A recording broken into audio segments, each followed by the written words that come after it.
Marilyn Monroe again, and I'm speaking to you from the dimensions once more. Oh, there are many more interviews coming, don't you worry. Right, so I've come again to speak to you about my death.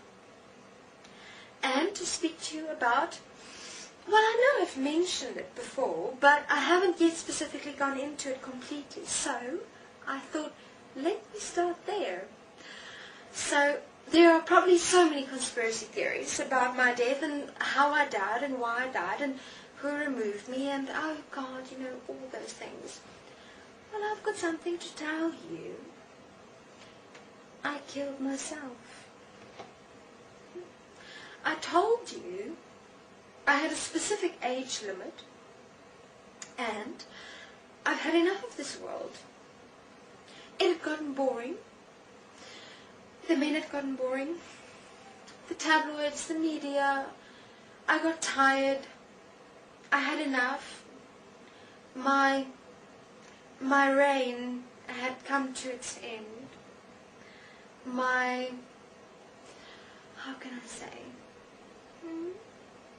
I've just had enough. So I removed myself. And that's how I died. That's how I decided to remove myself from this world. Of course you'd think it's crazy. Of course you'd think, no, Marilyn would never do that. Of course I would. Then, if you made such a statement, you did not know who I was. You did not know me at all. I would most definitely do such a thing. And you know what?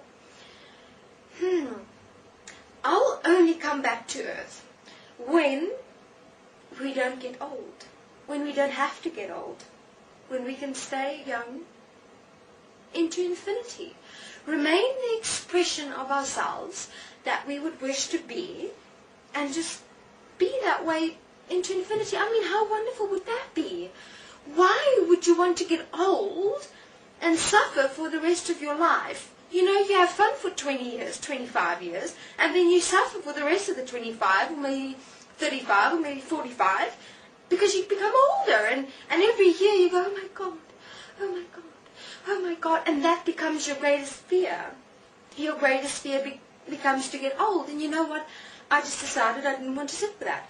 I just decided that I'm not going to allow myself to sit with that fear of getting old, and seeing my skin go all wrinkly, and have my time pass like that, and sitting in those newspapers, Marilyn Monroe, old witch.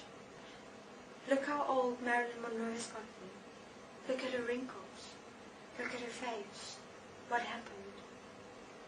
And I didn't want to become old and have someone else replace me. So I thought, you know what? Replace me while I'm here. So I thought, you know what? Let me remove myself.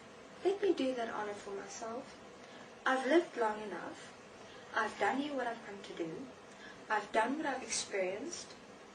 I've experienced what I wanted to experience. So I'll kill myself. And that's what I did. Not particularly the way I pictured it, but hey, it was there in the moment, and so I did it. And it was simple, and it was fast. No pain. Nothing. And I'm fine now. I've always been fine. I'm a big girl. I can take care of myself. And as I've said in my previous interview, I had some fun in my little heaven after I died. But there's so much more to tell you. There's so much more. There's so much more to share that is actually going on in this world, and where I am now, and what I am up to. What am I up to? You're probably wondering, what on earth would Marilyn Monroe be doing? What on earth would Marilyn Monroe be expressing in this world? What is she doing? What is she saying here? Well, you're going to have to take my word for it, because there's more, and I'll only share more a little bit later. So, enjoy. That was my little bit, keeping all of you a little bit tired, to your chairs, sitting in front, waiting in anguish for the next interview to come. And my death isn't really important, you know. My life here on earth isn't really important. So let's remove my life on earth. Let's remove my death. Let's remove it. Because it's not important. Guess what? I'm still here. I still exist. And I've got so much more to tell you than my boring life on earth and my boring death. And you'll understand as I continue why I, Marilyn Monroe, would say that it was boring. Okay, bye.